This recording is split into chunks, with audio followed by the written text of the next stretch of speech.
This is Hemant. And Jessica. And we're here for the Friendly Atheist podcast. We're doing a rundown of this week's news. And from all the emails we received, thanks more than 2 listeners.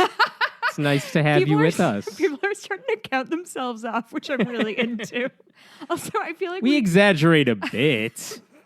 I do appreciate the emails that are like, I also listen. I hope I'm your third. I'm like... Somebody told us they listened with their whole, took a picture of his, beautiful family with young children. And I was like, they don't need this in their life. This is not okay. But we appreciate your family drives with us on the car. Yeah, that's very kind of them. I feel like I need to mention that, okay, so it's April 20th as we're recording this. 420, man. Hello. I'm so sorry. As you can see, because we're both so smoking or drinking nothing right now. That's first of all, that's not true. Okay, so it's 10 o'clock, which is much later than we usually record. So I'm not sure how this is going to go. Also, this episode brought to you by Mike's Hard Lemonade, Hard Blood Orange. It's the all only alcohol Hemant has in his house. So, we're not a drinking family in this house, as you could tell. Not a thing I can relate to. So just everybody remind me to bring booze with me next time I come to Hemant's after 10 o'clock. When you brought the wine, it's all the wine that was in the house. Yeah, and I brought it home with me because I don't waste good wine on you guys. Damn right. Okay, we have a few stories we want to get through because actually this is pretty good. Mike's Hard Lemonade. We're here if you want to sponsor this podcast. I'm not 16, but I like this. Okay, I'm sorry. Okay, also Drinking the Hawks is just wrong. lost. My house is in disarray. Just a lot is happening on this particular I caught the evening. last 4 seconds of that game, and I'm like, well, didn't watch that series for a reason. Halfway through the third period, my husband was just yelling about anything he could think of, and that included the way Predators fans cheer. So we shut that down pretty Nicely quick. done, Nashville. Anyway. All right, so here's the first story I really want to get to because this is so bananas. Uh-huh. I'm going to start off because, Jess, I don't think you've heard this story. And for those, it takes place in state politics, which, a lot of people don't necessarily pay much attention to, especially if you don't live in the state. Sure. So in 2013 in Arizona, there's a state representative. His name is Juan Mendez. And it comes out over the course, on his Facebook profile, he doesn't hide the fact that he's an atheist. Okay. Which is weird. And you said he's a state representative? State representative in Arizona. He was openly atheist. He didn't realize that was a big deal. Bless his heart. I know. And some people in Arizona were like, dude, that's a big deal. Can we publicize this? Because it's important. And when you say people in Arizona, do you mean there was actually a secular people? coalition in Arizona specifically, and they said, can we highlight this? Because this is amazing and good for you if you're willing to say this publicly. And he did. He was game. He's been awesome about it. And at one point, this is in May of 2013, he asks, because they have an invocation when the House adjourns and stuff. He's starts. He's like, hey, can I give the invocation one of these days? Of course he can, because he's a representative there. So, wait, can I just do a quick pause? So invocations they do a prayer before. So can we talk about how that's constitutional for a second? And not to say that either of us knows shit about the Constitution. We are both lawyers, yes. Yeah. Invocations in and of themselves, probably fine. I mean, they had a Supreme Court ruling on this a couple years ago. And what they basically said is, if you want to start your meeting off with, a call to a higher power, if you want to, it's fine. But the caveat is, anyone should really be able to have the opportunity to do that. And does that work in practice? When it doesn't, you can kind of fight back. Is there any chance that we're about to hear a story about how this doesn't work in practice? Believe it or not, this is a different story. It's similar. But, what we've seen in the past couple of years is, ever since that Supreme Court ruling, it was called Grease v. Galloway, what they said is, if you have invocations, anyone who wants to participate and follows the rules, they have to have that option. You can't just say, this is Christian only. Yes, in theory, you could. They can make rules about, you have to be in the community. You have to have a group in the community. But they just can't make it overtly, you have to be part of a church. Sure. Okay. So for the most part, if people followed the law, anyone can do it. We can have arguments over whether you should have invocations. But the 2 ways to do it is don't have one at all. But if you have one, let anybody do it. Okay. So Juan Mendez says in 2013, I want to do one. Fine.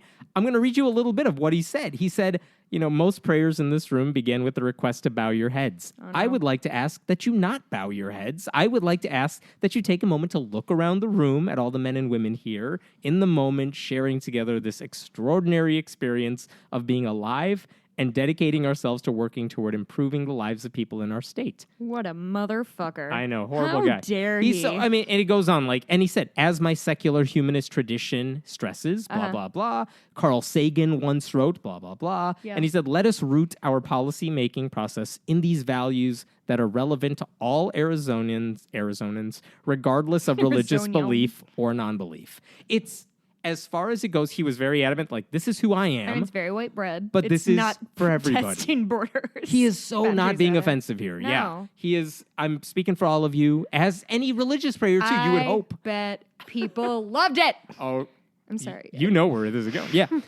Here's the thing, though. Even if you have a religious prayer, you would hope they say, I pray to God that we all make good decisions for everyone of all faiths. You would hope that's the invocation too. Okay, so he gives that prayer.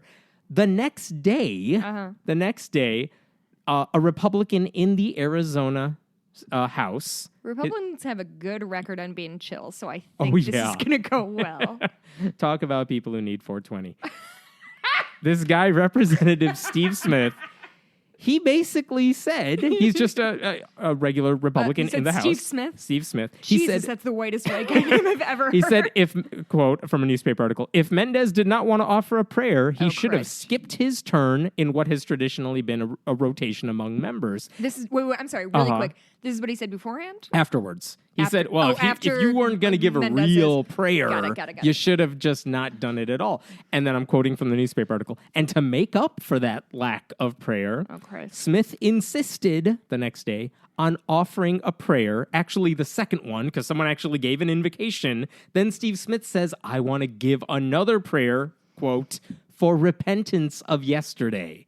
Jesus. So essentially what he said is, you did that atheist invocation yesterday.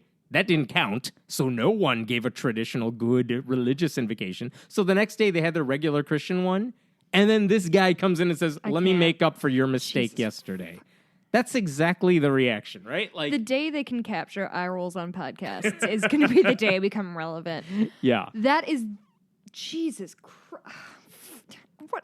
But it's one of those things, is this what you do when a Muslim speaks up? Is this what you do when a non-Christian gives an invocation? Do you flip out this much? And it wasn't an offensive invocation. Did he use the word repentance? Literally, for repentance of yesterday. Dude. No chill from the Republicans, huh? None. They're not. So this happened, and then it's state politics. It dies down after a day or so. No, of course. Here's my problem with it. I have many problems with it. Yeah. The one that's bubbling up right now is it's so petty. What a fucking petty pile of garbage he's throwing at us. Of all the things you're fighting about, right, this is what you're raising. You're gonna waste taxpayer time.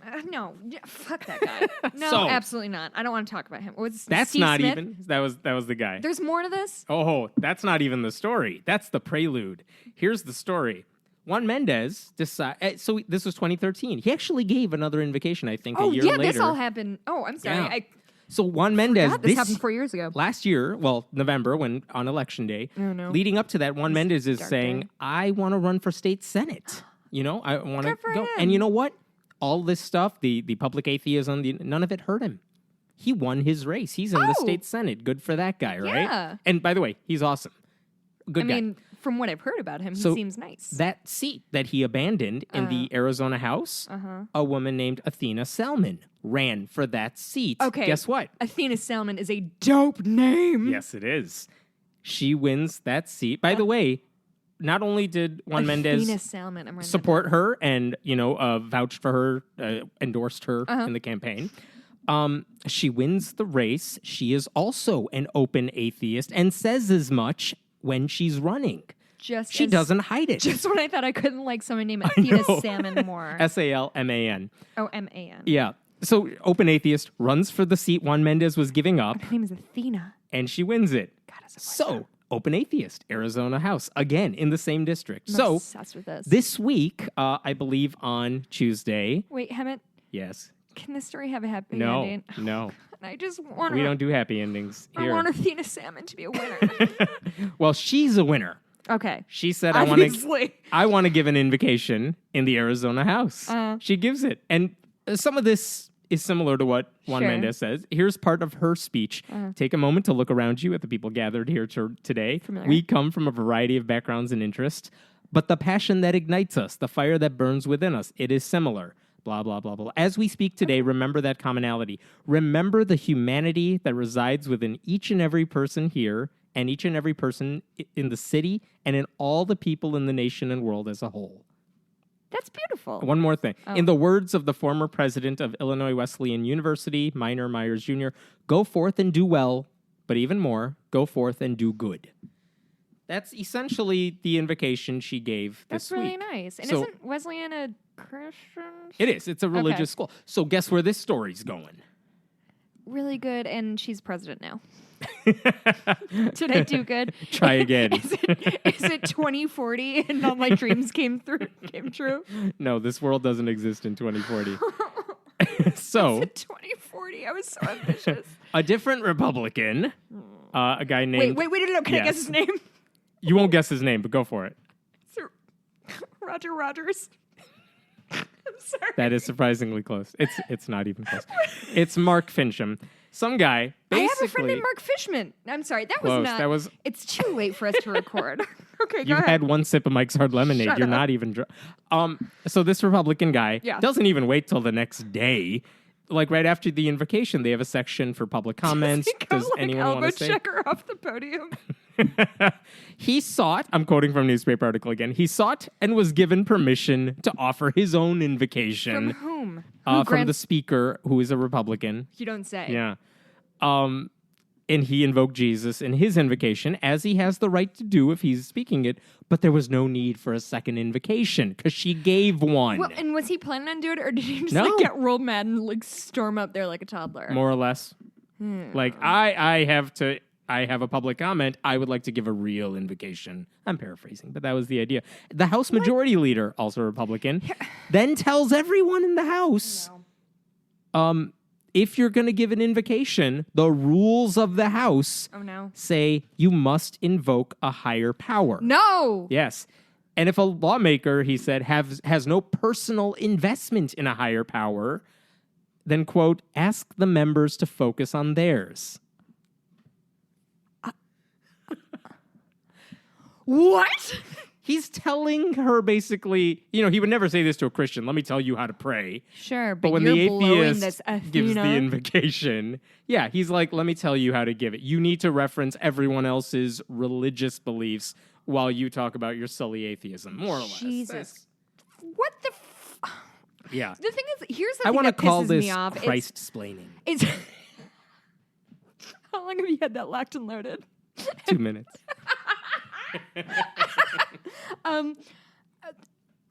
I forgot what I was going to say because that joke was so fucking dumb. Let it catch on. Hashtag Christ-splaining. Explaining. The thing that pisses me off is that like, oh boy went home and like told his wife like, I did the good work today. Like they're so proud of their bullshit. That's the thing is like, again, and I'm obviously my favorite hobby is like painting people with broad strokes, but Yes. like I feel like that's one of the things with the religion is that you can do something that's utterly meaningless in any real context. I pray or I tithe or whatever, and you have this feel. Okay, I thought of a metaphor. Are you ready for Listening. it? Okay, so there was. Let me get a drink. Okay, this is gonna be dumb. Okay, so there was a study about that people with Fitbits Yeah. tend to have less physical activity than or any kind of tracker have less activity than those who don't. And the idea, I don't know if I posited it or a scientist did, is that like you have the like when you get your steps, you feel like, oh, I did my 5,000 or my 10,000 steps, like I did work. Whereas people who didn't are like, well, all I did was walk around today. I should maybe go work out. So my So when you're being kind of watched and... but like if you do something that feels meaningful, like Yeah. walk 10,000 steps, you're like, well, I don't have to do like good shit like volunteer or donate money or like be nice to people for a minute. Or pass legislation that's meaningful. Legislation that like doesn't aggressively harm people. Was that an okay metaphor? I'm kind of happy with it. I like it. Yeah? Yeah. I mean, it needs to be hammered out for sure. They didn't do anything, but they feel like they did something. Right. Yes. Like there's a hollow sense of accomplishment there of like, I prayed real hard for you. Yeah. You're welcome. And in the process, by the way, this guy, Fincham, gave an invocation that excluded anyone who wasn't a Christian, which, again, he has the right to do. But Athena Salman's included everybody, regardless of your beliefs, and yet she was the bad person. Well, that's the thing. I mean, that's the thing with that.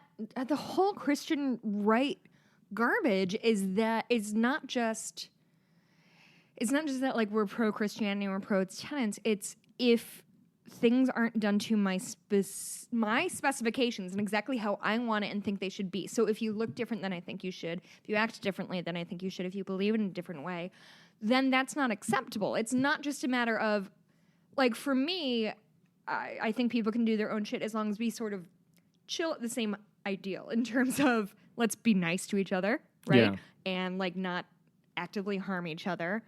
And, I don't know, to me that seems like enough to ask of a society. But for these people, it's less about the moral whatever. It's just about you need to look like this and pray like this and act like this and that you need to be exactly like, it's the holier dumb. than thou like attitude. It's so crazy. The House Speaker, whose name is J.D. Messnard, actually, she asked him, Athena Salman asked him after all this took place and the Christian guy gives his prayer or whatnot. She asked him point blank, did I violate the rules with my invocation? Did they have a rap battle? I'm sorry. It's been a long day. He writes back to her. He says back to her. I'm sorry, this is an email or? No, she says, there's video of this. I'll post the link on the show notes. She asked him, did I violate the rules? He says, quote, I believe you didn't do the prayer because you didn't but refer is there a to rule a higher that power. there needs to be a prayer? Apparently there is. Well, no, but the I mean, rule like, is you have to there has to be give an invocation to a higher power. No, but right? I'm saying like, oh, does there have to be an invocation at all? Right. I'm not sure. So I'm not sure. But if they have it, which I mean, traditionally they have it. I don't know if that's required. Right. Then you have to do it to a higher power. No, so this is dumb. It's there. But this is dumb. Everything about this is dumb. Literally, yes. there is no good time being spent on this. There is like this is what they do in Arizona. Yeah, I mean, guys, Arizona, you have some shit to deal with. Yeah. Maybe not. Yep. Okay, we've wasted. You got a wall going up. Is the story I'm done? sure, Is everybody the around. worst? Or it's not done. There's no wall going damn up. it. Here's what Athena Salman said afterwards. She issued a statement. The Arizona House of Representatives is the people's house. Opening prayers in the House should represent Arizonans of every faith perspective.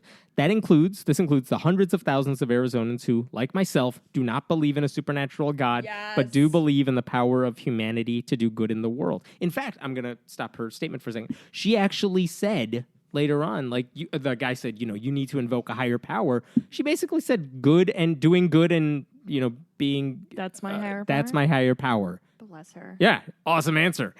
So she continues in her statement. Everyone and every faith belief is unique in its own way. My hope then and now is that our government doesn't punish individuals for not praying a particular way. Okay, Athena Salman, you have an open invitation to come on this podcast whenever you want. She's awesome. We're going to be best friends. I can feel it. This is Thursday as we're recording this. Today's And Thursday. this morning, she did a press conference outside the state capitol building. It was about 60-ish people there. There's video also. And she basically said that statement to the crowd, basically saying... And it was specifically a press conference to address this issue. Okay. And I don't know what the reaction is. It's too early to see what the response is going to be. But the fact that an elected official did what every other elected official does in giving an invocation at these House... when they're meeting for the House, and she didn't say anything that was like anti-religious. She didn't say anything anti-invocation even. She said, "Oh, I want to give an invocation because in theory, what's an invocation supposed to do? Let's put us in the mindset to do good for the people of this that we represent. Because it's an honor doing what they do, Yes. and let's be and that is deferential to that. Exactly what she did, and what happens? She gets punished for it. I mean, I guess in a sense." I really try to be sympathetic and empathetic toward people's points of view who've had different life experiences than mine, right? Yeah. there is no puzzle I can put together in my head that would lead me to the solution of somebody did something slightly different than I did or than I would have. And so I am a grown ass human adult running a state government, and my priority right now is that this woman didn't lay deference to my religion enough. I can't. I'm getting to, and I think this is I'm not happy with this. This isn't a good place to be, but I cannot sympathize with this. Like, what the fuck are you doing with your life? That this is the thing that bothers you the most. People are, like, not to do this, but, like, there's literally people starving in the streets in the most wealthy country in the world, and people are like, she didn't say God enough times. It's just such a... And at the very least, argue about policies that she supports. If you don't like those, that's your job. And that's it's pass, propose, I've said this debate. For the last 2 years of, I think that I want to have a real conversation with a Republican about, you think small government is the best way to serve the American people, and I think government programs are the most helpful. And I think that is an interesting and important conversation to have. We can debate that. We can debate that, and guess what? Like, everybody's fighting for something they believe in and that they think is going to do the most good. This is garbage. This is the dumbest shit. Like, I'm sorry, am I waking up your wife? It's so late. It's just dumb. I hate it. Is the story done yet? I hate it. Yeah, it's more or less done. One question that remains then is, if you have to, give an invocation to a higher power, would she have been okay if she had said, hail Satan? Would she have been okay if she said, hello flying spaghetti monster, and then go on with the rest of her speech? Would that have counted if it was a God that the Republicans here didn't like or support or even think was legit? I think that's the frustrating thing, is there's an argument to be made there, and that she could have done that to, like, check those boxes. But what she did was approach it with sincerity and reverence, because she clearly took this seriously. She wrote a really lovely statement. And instead I should point out, she didn't write that, by the way. What was really neat about the story, and they were open about this, it was written by someone named James Avery Fuchs, who works with the Humanist Society of Greater Phoenix. Sorry if I mispronounced the name. Who I think is they said this publicly. I'm not doing anything wrong. They said it was a trans man who works with the organization and wanted to write the invocation on her behalf. I think that's the version of the story. Beautifully written. Again, that's awesome. You said James Avery. Fuchs. Fuchs, I hope. Yeah. So anyway, I mean, it's a great invocation. She did nothing wrong. And the fact that there is a rule, when she gave the press conference today, one of the things she was saying is, if that rule is there, it is there, but it needs to change, because it's unconstitutional as written to say that every invocation must be a religious one. So you can get everyone in the mindset and say, let's, all do good today, has the same function as a prayer would, but an atheist could give it to. I mean, essentially what they're saying now is, you can't be an atheist and give this invocation. That's exactly what it comes down to, is like, if you're an atheist, you don't count. You're not a real American or a real representative, and it's just garbage. And it's I think, really disingenuous, because I don't when the people talk about, like, I don't think atheists are X, Y, I don't think they really believe that. I think it's just a handy talking point. And so, to waste your time on something that's not only insignificant, but I don't think they actually... Although I have been known to always under something, like the sincerity of people. Because I didn't grow up around very religious people, so I sometimes forget, like, how very serious people are about their religion, which is not good. But I just can't imagine that, like, this guy really is, like, losing sleep over the fact that this woman... Yeah, who's he trying to impress when he's doing this? What's his goals? What are your goals, sir? Juan Mendez, by the way. Rogers? Sorry. Juan Mendez, who started this whole thing a few years ago, he issued a statement saying, This is now the 5th year in a row that a non-theist has given an opening prayer in the Arizona House of Representatives, and the 5th year that Republicans have been openly hostile to those voices. This is a clear example of religious oppression and an attempt to deny non-theistic Arizonans a place at the table. The Republican leadership's response to Representative Salman's prayer, a beautiful invocation written by a young trans man who belongs to my humanist community, is discrimination. Yeah. Religious liberty has to be extended to everyone, even those of us who belong to the secular community. Oh my God, let's go to Arizona and hang out with those people. I know, they're so awesome. Who is it? James, Athena, and Juan Mendez, Juan Mendez. Athena Salman, and guys, if you James listen, which is weird Fuchs. because there's I think we counted 13 so far, but if you're one of our 13, give us a call. We'll fly down to Phoenix. Bit in the winter because the weather is shitty up here. So anyway, all right, we're done with that story. It's crazy. We'll see how this shakes out because I hope they change that rule. And maybe with Salman they're giving not going this to change that rule. You know why? Because it's the whole Arizona House is overrun by these Republicans. There it is. You hope the media attention comes. There has been some media coverage. But we're not still. the most sympathetic people in the world. Low tolerance. Okay, Let's next. move on to a different story altogether, which is kind of funny at first and kind of sad and depressing. But I want to raise the ethical issues here because it's just That's where we live our it's life. just it's kind of funny, interesting. but also really sad. I just snorted so loud. Do I have to delete that from the podcast? No, it's fine. They know who I really am now. All right. The story is a man in Oregon. His name is Michael Garland Elliott. He died. He's older. They kind of knew he was going to go. And yes, he died. And in his obituary, what we learned is that his best friend / ex-wife, Teresa Elliott, right before he passed, she told him Donald Trump has been impeached before he took his last breath. And then, quote, he passed away peacefully. Like this guy had a smile on his face as he died. So easy question. I mean, stemming from that is that the right thing to do? Yes, 100%. Why? Because, dude, I want my last moments to be chill. I say chill a lot. I don't like that I do that. I want my last moments to be pleasant. Yeah. And Christ, if you have to lie to me to make that happen, that's fine. How am I going to know? That's true. I mean, so that's one argument, right? Like that this guy died happy. What's the argument against it? The argument against it is that you're lying to someone in their dying days or minutes in this case. I have a very hard time. Here's what I would equate that to. Please. Oh, this is going to be I love equating things and I like making them bad. So it's like if you're in pain when you're dying, we're going to do everything we can to relieve your physical pain, right? Mm-hmm. And I feel like saying that Trump was impeached is relieving his emotional pain. Fair enough. I'm going to die on that hill. That's a good one. Is it? Yeah, sure. If we could give you medicine to make your physical better, Right. then we'll give you words to make your emotions better. Sure, that makes sense. I'm standing by it. And by the way, for those who say she shouldn't have done that, what if he didn't die yet? He's going to know it's a lie. That would have been awkward, right? And he's not going to get impeached for another at least week. She should have waited.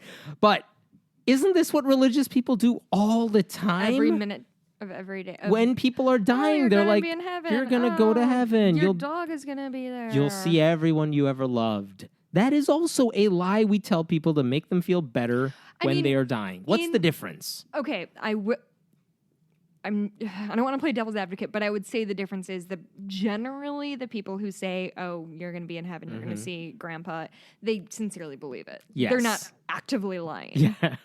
So I would say there is a difference. They're not parallels. Fair enough. They're not exact parallels, but they're in the same neighborhood.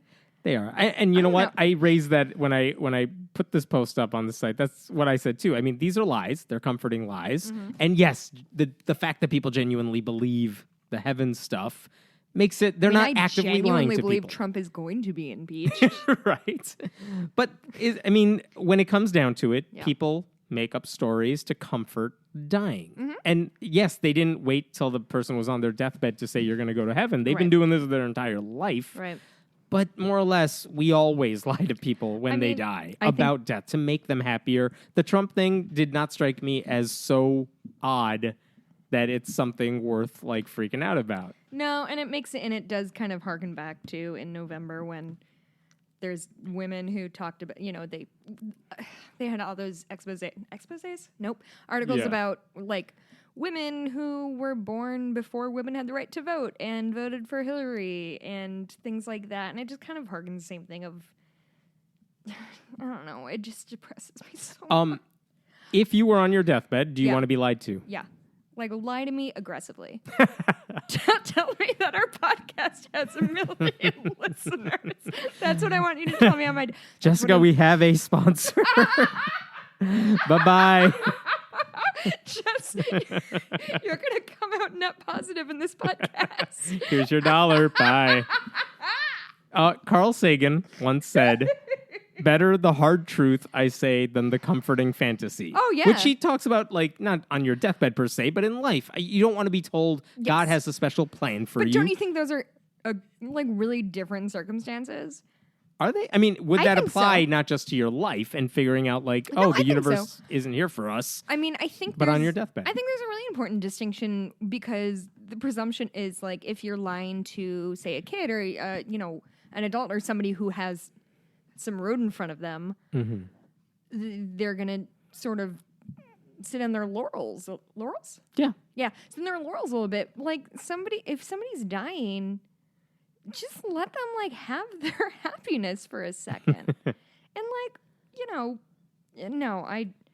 I obviously respect the sentiment behind what Carl Sagan said, but I think in specific instances like this, yeah, if I'm dying, I super want you to lie to me.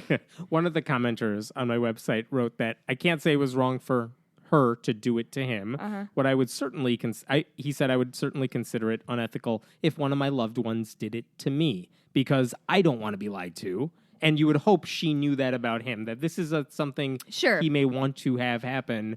And also, I don't know if it's even a good lie because the process of impeachment takes a while. Okay. I hope she meant... I feel like you're dwelling on the wrong thing. All right, fair enough.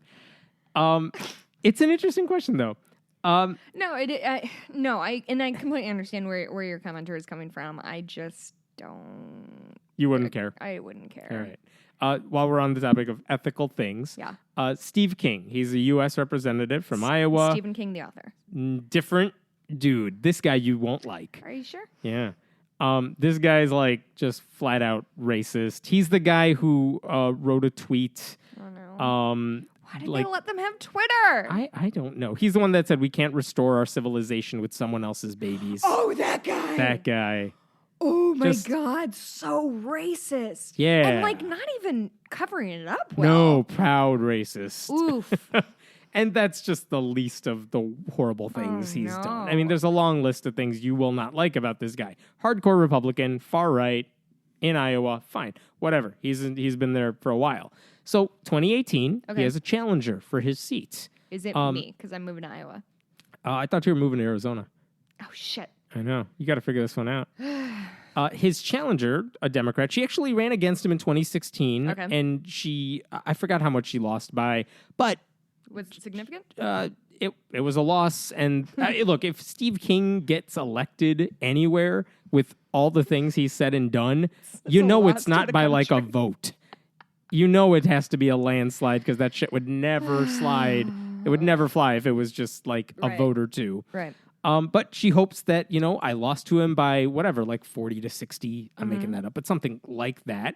But, 2018, there might be a lot of Democratic rising and stuff, and maybe I can ride that wave, whatever. So she's running again. So fine. And you kind of want to support her then. Like, I want to give you money. I hope you do well. I hope you're a normal person and a good candidate. That's you know what I mean? Hope for. But it turns out that like 10 years ago, well before she was in the public eye, well before she was a politician, what she did is she ran a psychic network. One of those online, give me money, I'll read your fortune. She's Miss Cleo, but like 10 years ago. We were rooting for you. Well, and when you ask her about it now, she says, one. I was a scammer. Yeah. Did she say it? More or less. Fuck. She's like, I don't believe any of this stuff. I did it. It was entertainment. I had the fine print on my website. Oh, no. Shit. Now I'm... Okay, keep reading. Yeah, she said, whether she has psychic powers, she said, quote, No, no, no. If I did, I would have known exactly what to do the last time to win the race. Okay, What that's doors pretty to funny. knock I'm on. back on board with She her. said, for me, it was more about just letting them talk to somebody who was able to listen. So she admits Oh my she's God. not really a I'm psychic. so torn right. Wait, I'm sorry. She worked as a psychic in a psychic network, or she just like worked for the psychic network? No. Or She ran it. Her name. She ran it. Her name is Kim Weaver, and the name of the website, the psychic site, was called The Spirit Weaver. Pun. So it was her website. She claimed to be one of several psychics on that site. It was like $3.99 a minute, $50 for 20. Fraud. Yeah. Right? I mean, yeah, if you want to characterize it that way, and I think that's fair to say. Yeah. So she ran this whole psychic network. She knows. I mean, she says what we've atheist skeptics have been saying forever, which is those things aren't real. Yeah, you're wasting your money. And I take offense to this idea of her saying, like, I was just listening to them. You weren't just listening to them. Yeah, you were you're taking their money as you were listening to them. And you're not qualified to... And you didn't know anything. And by the way, the newspaper... I can't remember which one right now. The Des Moines Register actually has recordings of some of the calls because it was on her website. You could pull them down at some point. Can we listen to one? If I can figure out how to work They're it. probably boring. They're exactly what you think they would be. There's nothing like outside of a regular psychic reading. It's her doing cold readings over the phone, basically. See, does she identify as an atheist or whatever? Not to my knowledge. Okay, because I was gonna say I feel like this is a thing people always ask of like, would you vote for an atheist? If she was an XYZ? atheist, would this make it any better? No, to me, like no. Yeah, this is definitely a very good example of like, oh no, she did actually bad thing. Oh no. So the question is, what do you do in the election? Let's assume nothing else changes. The election is tomorrow or something. Yeah. I mean, I'll tell you what I would do for right now. I would totally vote for her. Yeah. I would not feel good about myself. No. I would think a couple things. One is I want King out of office. Something she did in the past before she was a politician. Like, I don't care. I want to know what your policies are. And that's really, because, I mean, believe me, there are other things politicians may have done in their past that I really don't care about.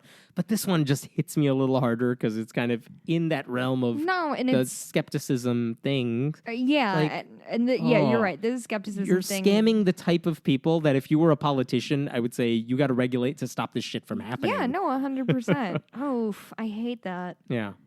Oh, what a bummer. I kind of know what Republicans who like pull the lever for Trump. All last year I was kind of positing that question to people, and I've never. How could you do it? Not even how could you do it, but it was more about if there was a Democratic Trump, what would you be doing right now? And I don't know. Would you sit out the vote, I don't, or would you vote for the lesser of two evils? Thank God I haven't had to make that decision yet. Yeah. But I don't know what I would do because I do believe in a lot of what the Democratic Party stands for. I do believe in, but I don't know. And thankfully, I don't have to make that decision right now.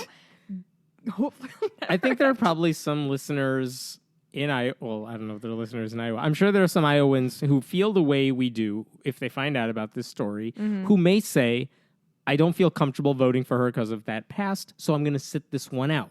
But that's, in my view, that's the wrong reaction. That's exactly why we're in the trouble we're in now, because too many people are like, well, Hillary's not perfect. I don't love everything, so I'll let the world burn because my candidate's not perfect. Our listeners love to remind us that Hillary was not their preferred candidate. Yes, I don't know why that's such like a thing on the internet of like bragging about how like I didn't like Hillary either. Like, oh, good job, you really nailed this year. Then, yeah, thanks for everything. You're so brave. Anyway, yeah, I don't know. I feel like I'm so on an island when I'm like, I voted for her because I thought she was awesome. Listen, I didn't vote for her like as the lesser of two evils. I thought she was really good, and I thought all the attacks they put on her were pretty manufactured overall. So is she perfect? No, but she was not a bad candidate. If anybody wants to feel really depressed, go back and read my tweets from election night as I got drunker and angrier. Because at one point I did a very heartfelt, like, she wasn't the candidate I was stuck with. She wasn't the lesser of two evils. I didn't feel she stuck was with somebody her. who I really truly believed in. And now Donald Trump is our president. Yeah. So good job, America. You nailed it again. And I think, I don't know if she's the Democratic person. I don't know if she's already won the primary or if she's just putting her hat in the ring again. This is the psychic? This is the psychic, Kim Weaver. Psychic? Yeah, I don't know if she, like, some people are like, well, I wish Democrats would get a better candidate. I don't know if that option is available. Well, especially when you're talking about, like, statewide elections. Yeah, it's not let's like... assume for a second, just for the sake of this conversation, that she is the Democratic nominee because she has the name recognition from 2 years ago. And so let's say she's the candidate. Here's another follow-up to this. Maybe this conversation is tainted a little bit because she's running against, like, the worst guy, Steve King. So it's like, dude, no, I'm not voting for that guy. Like, if she can, let's hope she's turned her ways. She's turned around. She's no longer the person she was 10 years ago. I'm not, So, like, I don't feel like, don't hold me to account for things I did 10 years ago. 10 years ago. I was nailing life. Yeah, of course. Aren't we all at 21? So it's like, all right, she did this stupid thing. She says she seems to say she wouldn't do it now. She doesn't do it now. So here's my question. Does it... I'm sorry. No, I'm sorry. The question was, if it wasn't Steve King, if it was generic Republican, like a Mitt Romney type, who's not offensive, but Republican and holds Republican policies, would that change any part of this discussion? Or would you say, well, okay, I'll give that guy another shot? I couldn't, but that's me because I can't bring myself to vote for any Republican. Yeah, and I think that's the thing we've kind of landed on a few times in this show of... It's funny. I feel like most people, like, the older they get, the more conservative they get. I feel like the older I get, the more liberal I'm getting in a lot of ways. I wonder how many people that'll be the case for how many people in our generation moving forward. But here's the thing. Our parents' generation was the fucking 60s. They were hippies. They were flower children. You don't know my parents. That's true. Okay, American parents. Yes. Like my dad's giving me a lot of shit 'cause I work for a bank now, but he was talking. You sold out. I know. Yeah. I have to wear heels every day. I hate it so much. No, it's a very good job. I'm very lucky. I'm gonna add. Sorry, the primaries haven't happened. Okay. There are other candidates running. Got it. Want to put that out there. Okay. But and he often makes this point that he'll look around at and my dad's a Republican, but he'll look around at his peers and be like, you guys were at Woodstock. What the fuck happened to you? I don't know. I'm just... Anyway, my point is I'm getting, I don't know if more liberal because I'm very pragmatic. So I was like a Hillary supporter over a Bernie Sanders supporter because I thought she was more pragmatic. She's more pragmatic, more practical. Yes. I mean, Bernie wasn't going to win over any fans on the other side of the aisle. Probably couldn't get a lot of his vision done. It was less about that. It was more about getting his vision done and did he have a plan in place to do it? Okay. And so that's why I thought Hillary, no, she's not swinging as far left as I would like her to, or like a candidate to. But I felt like she was setting achievable goals, I guess is my point. And so I'm like, I'm kind of getting more conservative in that sense that I'm not as much of an idealist. But the older I get, the more anti-Republican I get. And I don't know if that's my age or my experience or just what the fuck is going on over on that side of the aisle. Yeah. I don't know. One commenter pointed out, I would vote for a raccoon if they were running against Steve King. I don't care who it is. It's pretty funny commenter. There you go. Okay. Next story. Okay. It's a typical story of a horrible thing happens and people talk about God. Oh, okay. So I know the bullet points of this, but fill me in. Tell me the story. That's the right word to Weave me a use. tale. Because in Michigan... Oh, no, that wasn't on purpose. In Michigan, this 11-year-old girl's playing on her backyard trampoline. She's okay. 11? Don't worry. She's 11. She's playing on her trampoline. I guess their backyard is like a big woody type of area. My tongue, I was so upset about that. Okay. I guess someone was doing like shooting practice nearby because that's what you do. Where was this filming again? Michigan, Jamestown Township. Okay. Whatever. Someone's doing shooting practice. Somehow a bullet hits her shoulder, and it could have been worse. Clearly, yeah. She was okay. She returned home within like a day or something, a couple days. She's fine. So, yay. Good. I'm glad she's okay. Yeah, she got shot, though, so that's not the best case scenario. Yeah, no. Her parents were they were interviewed on the news because that's a horrible, scary thing to have happen. And I'm not making fun of them. I'm not like I'm sure they're devastated and like what could have been. That's horrible. That's so scary. I only want to point out what they said, which is that it was something that will never happen again. I don't know how they protect that, but okay. Good job. And we believe Putting that dome up around their yard like they intended. Yeah, the giant, the fence or something. We believe that God directed that bullet to go to her, but into the right spot that nothing was damaging, unquote. God directed that bullet. Okay. So I've heard like that quote paraphrased. Yeah. The thing I didn't realize is that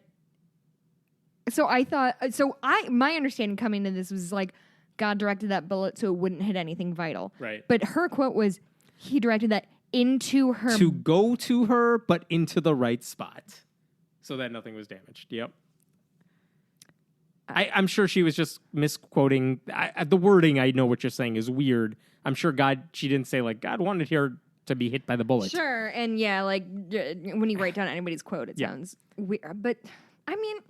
Best case interpretation of this is my daughter got hit by the bullet and God made sure nothing was damaged. Yes. Is what she's trying to get at. I mean, that's the most generous interpretation, yeah. The obvious rebuttal is if the bullet was somehow the God that said just, don't damage any way. vital organs. Yeah. You couldn't have raised that bullet an inch, God. You couldn't have pushed it away. No, the bullet hit her.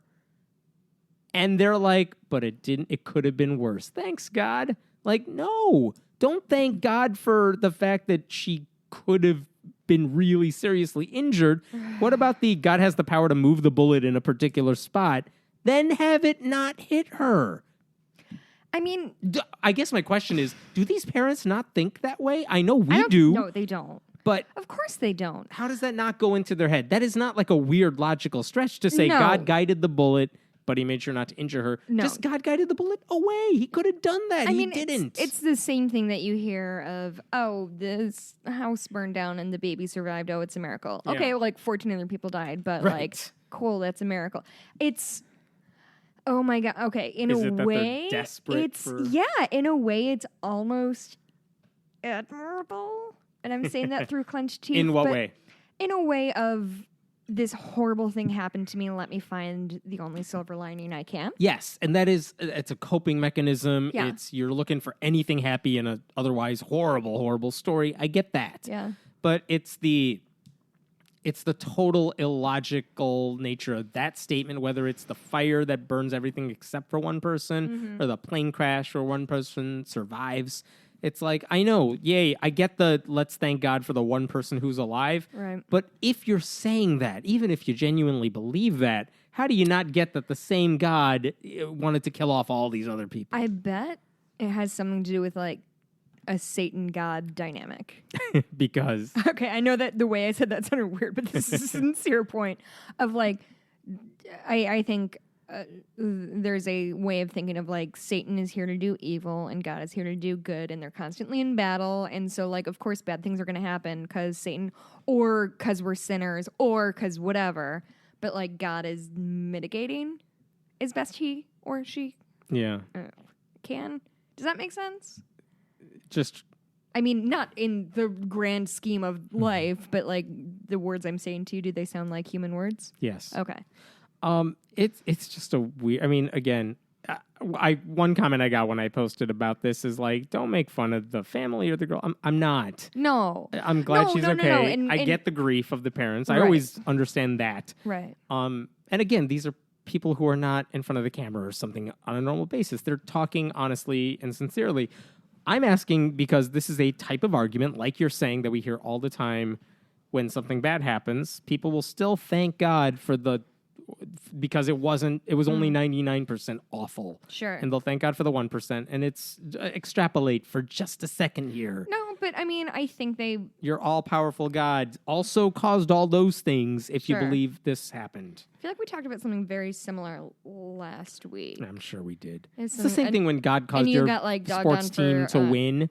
It's like, well, what happens when you lose? You never hear the athletes say, God caused me to lose. Makes me mad. Yeah. Like, think of something with lower stakes than like a fucking... If you're God, think of something less important than like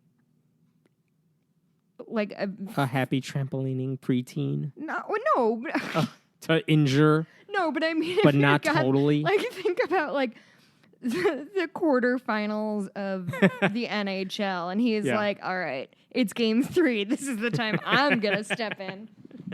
Well, God has nothing else to do. It only works mysterious ways. Yes. So That one was frustrating. Okay, last one that I have here that I wanted to bring up.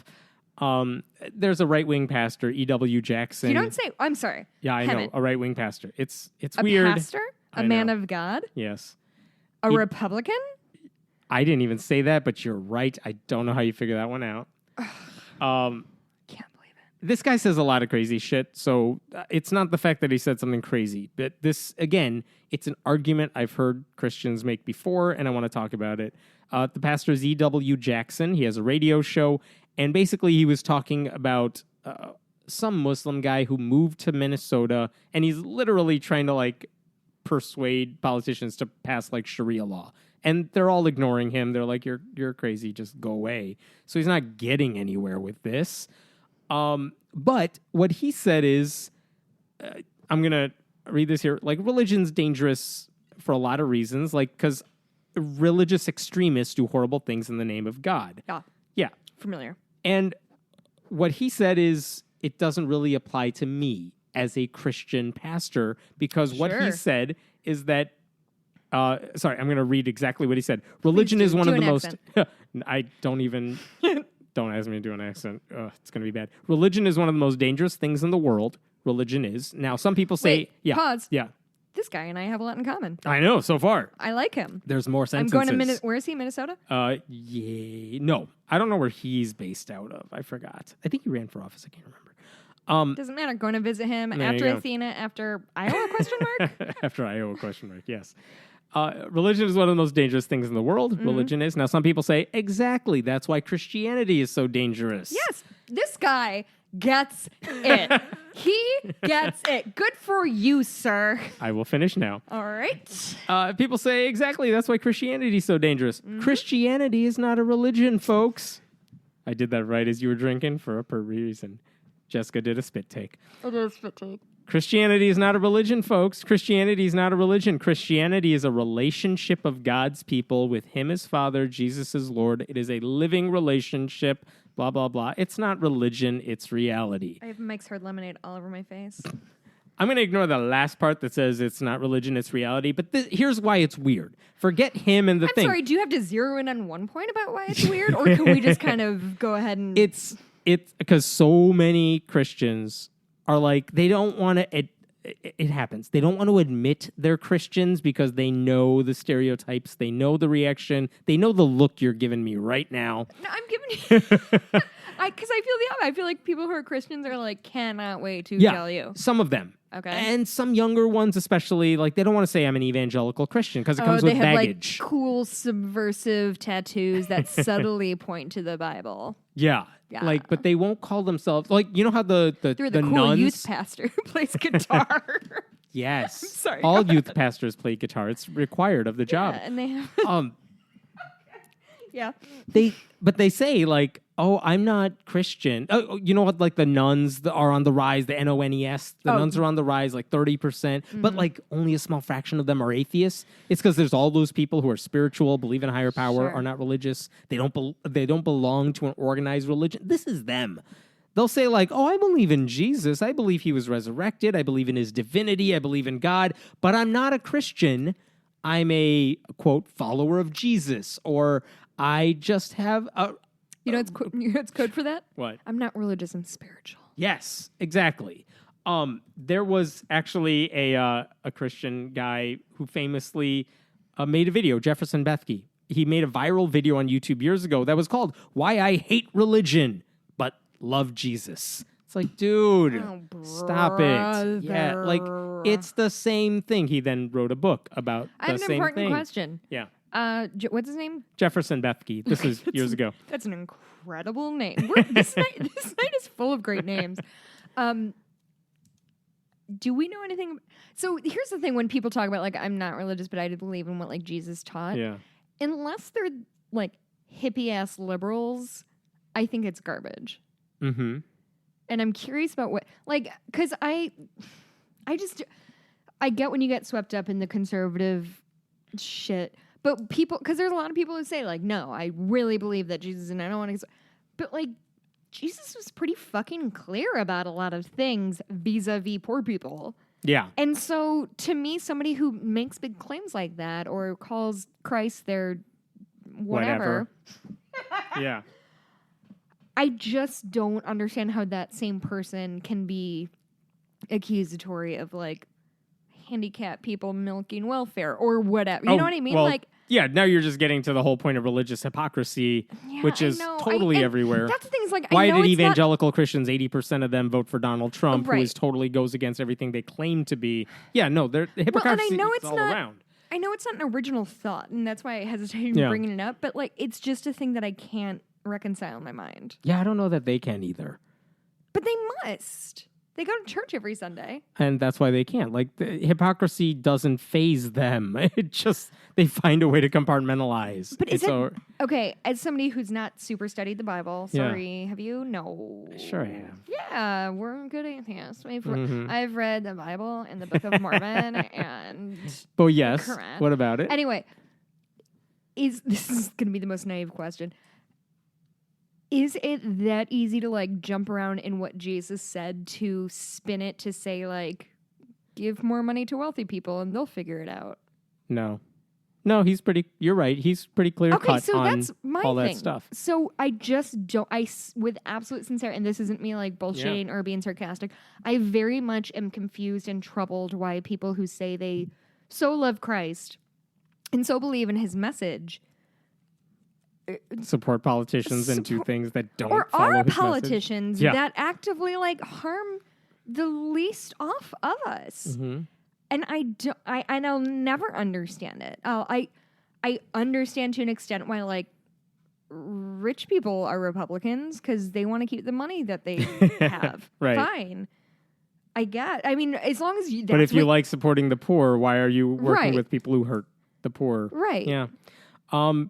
Yeah, I'm not sure what's going on in their heads that makes them so hypocritical. I'm almost about through that. my Mike's Hard Lemonade, so I'm getting tangenty. Or they think that their policies... Hard blood orange. What is this garbage? I love it. Know. They really do think their awful policies are helping the poor, even though they're You're not. right. That's You're what right. it is. I think I'm being a little bit willfully obtuse there. That, like, they do believe they're doing the right thing. Yeah. They're just wrong and stupid, and I hate them all. And if they paid attention to the facts that say, hey, we've tried it, it doesn't work, but they don't do facts because that's not... They do faith. Do you ever think of how we could never run for office because there's now, like, I don't know, 150, 200 hours of us just yelling about... Figured that one out a long time ago.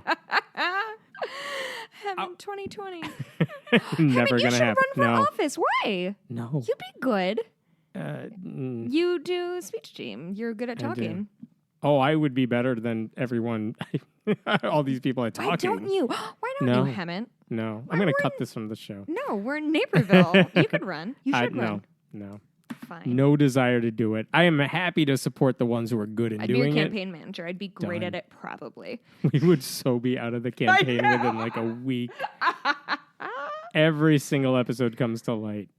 No, here's the thing is nobody would want to listen through this garbage to find, like, the weird shit.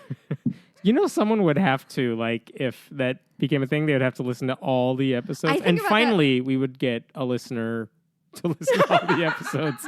No, I think about finally it all the have time a third listener, when they, like, unearth reporter. some, like, really obscure thing that somebody wrote in, like, their college thesis paper. I'm like, oh, some poor intern had to read, like, a zillion college thesis papers. Oh, yeah. About, like, the sociology of vases or something. In Georgia, when John Ossoff was running This Week in Georgia, the Democrat who was so close to winning the race, but whatever, he'll go in the runoff. Right? But the attack ad used against him was in college, he acted in, like, some Star Wars parody. So they have a picture of him, like, playing one of the characters in Star Wars. I'm sorry, like, was that to promote or harm him? It was to harm him. And it's like, really? That's the best you have against this guy? I am actually curious about what's going to happen in politics in the next 20, 40 years because, I mean... Or 2 weeks. Okay. It's hard to speculate that far ahead. But I'm specifically saying, so I was 18 when I was a freshman in college when Facebook became a thing. Yeah. So my entire adult life, I've been on Facebook, and you know, I've never been. I was about to say I've never been stupid, but we all know that's not true. But I tried to be not completely dumb about it. But I get, you know, time hop, like it gives the you 5 years ago. Yeah, 5 years ago, what'd you say, 2 years ago today, this is a thing you posted. And I look at shit I posted like 4 years ago. I'm like, oof, all right. I do that with the blog all the time. It's like, this is what you posted last week. I'm like, oh God, why did I say that? Yeah. Emmett was so young and naive. I know. Well, on Facebook, we do the, what did you post a year ago today? And I'm like, oh God, this is what I posted. Why did I do that? So boring. But my point is, like, anybody's entire history, with few exceptions of people who purposefully have stayed offline, which there's certainly many people, and I'm not to say that doesn't exist, but I don't, like, you know, one weird college picture from George W. Bush surfaced and people talked about it for weeks. Like, imagine you know, if I was running for something like when I quoted like some dumb song like 6 years ago, like and it would supposedly come back to haunt you, like Howard Dean's scream that just gets played on repeat. It's like, it's a second of the guys do. Well, this goes back to the Iowa lady, right? Like, she did the psychic thing 10 years ago. She's not that person now. Comparing that to Howard Dean's scream is not fair. Howard Dean seems like, didn't we interview his campaign manager? We did. She was lovely. She was really nice. Yeah. I want to go back to the question that we started this discussion on, which is, what's up when Christians say, I'm not a Christian, I'm a follower of Jesus. Christianity's not a religion, it's a way of life. Bill O'Reilly said that at some point, that Christianity is a philosophy. Yo, Bill O'Reilly got shit canned this week. By the time this goes up, he's going to have his own podcast. So many people have said, like, I'm not a Christian, but they are. And it's that lie about, like, just because you don't like the word. You don't like the word because people like you made it bad. No, but I mean, to be fair, there is a lot of people who will say, I don't believe in God, but I'm not an atheist. Yeah, and they're bad too. And we roll our eyes at those people as well. No, that's true. I don't care about the word atheist, but if you say, like, you know, I don't believe in this stuff, but, like, don't call me an atheist. It's like, I don't care if you don't use the word yourself, but you are.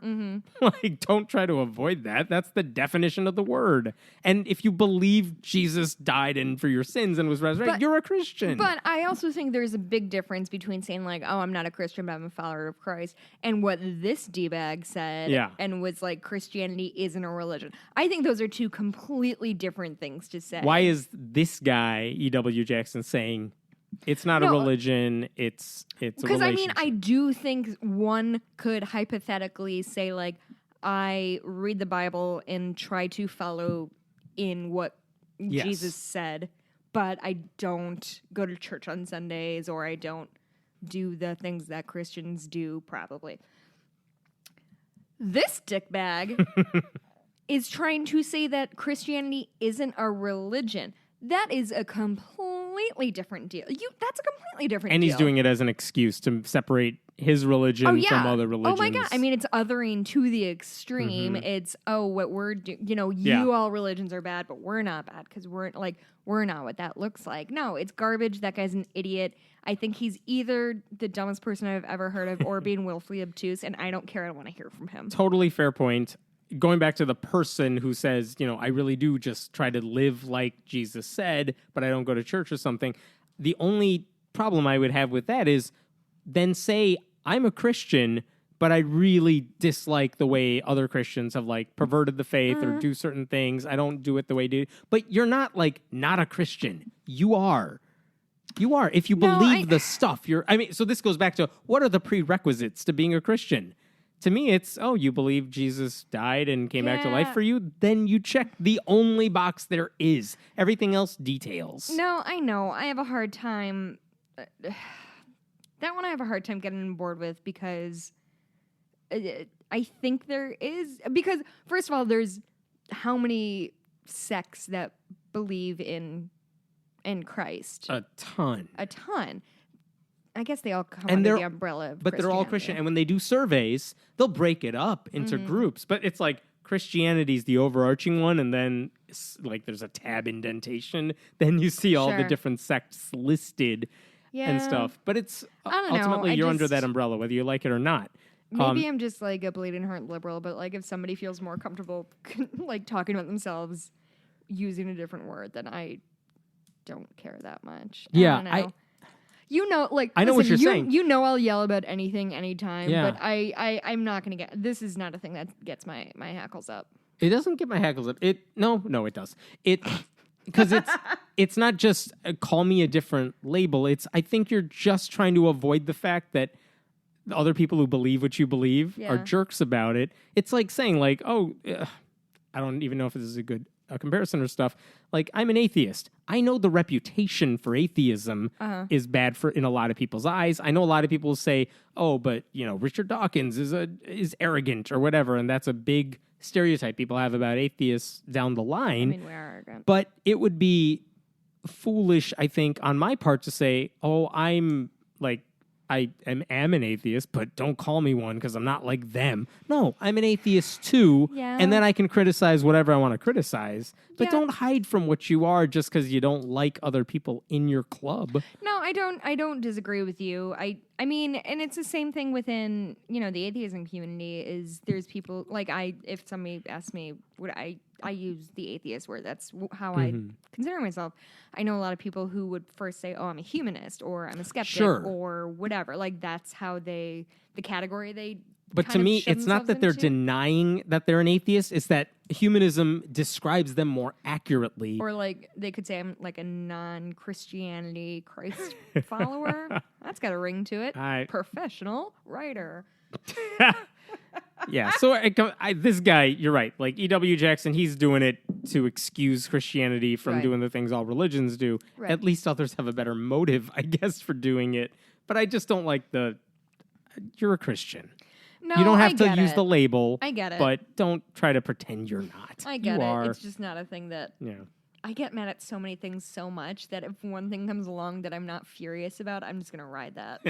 And then I had a question for E.W. Jackson, which is if Christianity is not a religion, does that mean he's going to give up tax exemptions and all the perks that go with it? Oh, shit. Take that, E.W. Jackson. He listens, I'm sure. Yes. Brilliant. He's number 14. No, I mean, I think what he said is fucking garbage. Yeah. I think to say that Christianity is... It's just... But maybe that offers a peek into why we are where we are in this country in terms of like people out of one side of their mouth fret about Sharia law and out of the other side of their mouth are like, we need to be a Christian nation or people need to do or say or dress like or act like this. It's like that's the other kind of hypocrisy that like makes me bonkers crazy. It's like it's the same people. It's the same people who say like women should do this or people should do this or kids need to act like this or this is what being a woman looks like or whatever. And that's such a defining thing just from Christianity. It's the reason it's the reason for everything. And those people in the same breath will panic about Sharia law. And to those people, I wish they understood that, like, what you're trying to impart on me, trying to put your morals that you get from your dumb book onto me in terms of reproductive care, in terms of how women are treated, in terms of how minorities are treated, in terms of how anything, that's what Sharia law feels like to me. Yeah. It feels like you have a belief that you sincerely believe in, like, fine for you. I don't give a flying fuck what you believe in. Just because you're not killing other people, you're still imposing your will onto everyone else. I would argue they're defo killing people. They're indirectly. I mean, they're not chopping off a head, but you're making women suffer. You're making gay people suffer. You're making people suffer. You're causing suicide in a lot of places. You're denying people health care who need it to survive. Turns out, like it's just it's. Yes. That's a good note to end on. Huh. All right. Fine. We'll be back soon. Yeah. Oh, you know what we should do? Yes. Our Twitter handles. I feel like we've never plugged that. That's a thing we should plug. Especially because mine's not my name because I made it in like 2009 before Done. I'm not. So mine is my name @HemantMeta. Find me. Motherfucker. I know. Good luck with that. So I'm Blueberry, BLUEBURIE. It's my last name. My friend used to call me that. It was a cute nickname. I was just there to stalk on Twitter. I didn't. It's all good. My email handle is what I used in like 9th grade. It hasn't changed. It is very cute. My Etsy shop is Bitches Get Stitched Done. That's been a good time. People have been very cool. Awesome. If you like what you're listening to, support us on Patreon, patreon.com/HeManT. And we're brought to you today by Mike's Hard Lemonade. Because it was in the fridge. Orange, seasonal edition. How old is this shit? Don't look at the expiration date. Thank you so much, everybody. We love that you guys listen. Email us. We love to hear thoughts, your emails. questions, things we should talk about. Yep. And I obsessively read the comment section, so go ahead and talk trash about me there, and I'll cry. Done. I do it every day. It's all good. I leave half the comments. It's all right. Have a good weekend. If you're doing the science march, have fun or hope you attended by the time you hear this. Whatever. Yeah, have a good weekend. Everybody. We'll see you soon. Bye.